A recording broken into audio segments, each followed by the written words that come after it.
ایک بندے نے قرآن ہی نہیں کبھی کھول کے پڑھنا، نہ قرآن کی تلاوت کبھی سننی ہے، اور وہ اسکیپزم کی وجہ سے اسکیپ کرنے کے لیے میوزک ہی سنی جا رہا ہے، نیٹ فلکس پہ بیٹھا ہے، ٹی وی سیریز دیکھی جا رہا ہے، تو ایک مومنٹ آتا ہے کہ اسے ساری چیزیں ہٹ کرتی ہیں.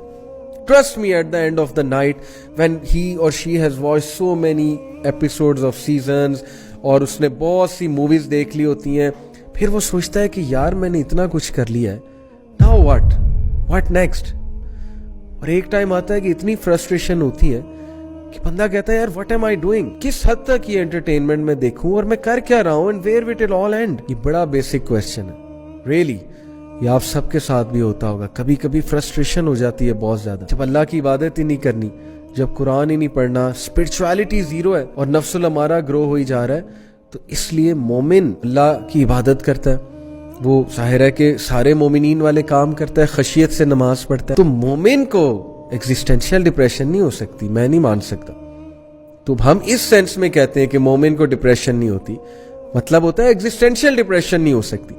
مومن کے سامنے مقصد ہے، اتنا بڑا مقصد ہے بھائی، دنیا کی بڑے سے بڑے حادثے کا وہ مقابلہ کرے گا یہ سوچ کے کہ یار اللہ کی طرف سے ٹیسٹ اور ٹرائل آ گیا، الحمدللہ.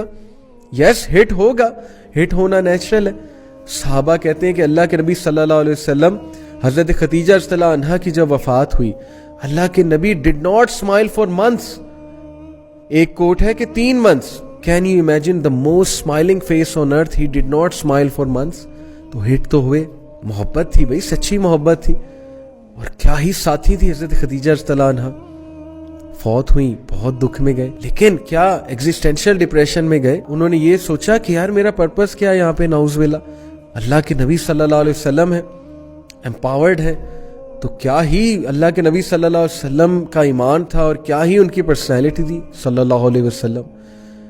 تو اس لیے میرا بتانے کا مقصد یہ کہ یس دکھوں سے، گریف سے انسان ہٹ تو ہوتا ہے، لیکن کبھی بھی یہ نہیں سوچتا کہ یار میں خودکشی کر لوں، یا مومن یہ سوچے کہ یار پھر لائف کا مقصد کیا ہے. وہ انٹرپریٹ فوراً کر لیتا ہے، یہ اللہ کی طرف سے ٹیسٹ ہے، حادثہ ہے، اللہ مجھے گرو کرنا چاہ رہے ہیں، آخرت میں ریوارڈ ملے گا، جنت میں ریوارڈ ملے گا، صبر کا جو ہے وہ بہت ریوارڈ ہے، اللہ مجھے عزت دے گا دنیا میں، اللہ میرے رینکس کو ایلیویٹ کرے گا. پھر تقدیر کا کانسیپٹ، ٹھیک ہے نا کہ حادثہ لکھا ہوا تھا، میں نے بہت کوشش کی. اب مثال کے طور پہ ایک بندے کا MBBS میں ایڈمیشن نہیں ہوا، انجینئرنگ میں ایڈمیشن نہیں ہوا، اس نے بڑی محنت کی گورنمنٹ کی ایک پوزیشن لینے کے لیے، اس کا ایگزام کلیئر نہیں ہوا، اس کا انٹرویو ہوا، وہ انٹرویو میں فیل ہو گیا. کیسے ڈیل کریں گے آپ ڈس اپوائنٹمنٹ سے؟ بتائیں مجھے کیا فلسفہ ہے آپ کے پاس؟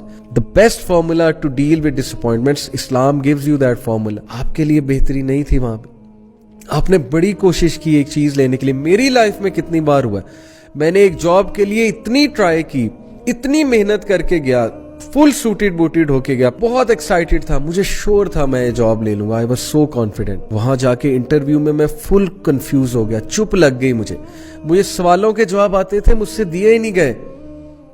اب میں باہر آیا، میں فل جو ہے وہ اس میں شاک میں، ڈپریشن میں چلا گیا کچھ دیر کے لیے کہ یار یہ ہوا کیا ہے. بٹ دین Islamic philosophy of life brought me back کہ نہیں، اللہ کی بہتری تھی، اللہ نے کچھ کام لینا تھا نا. الحمدللہ ثم الحمدللہ. آپ دیکھیں after years now I am doing دعویٰ ورک. تو کیا پتا اس جاب میں جاتا، پتہ نہیں میں دین سے دور چلا جاتا. اللہ معاف کرے، Allah knows best. This philosophy will save you.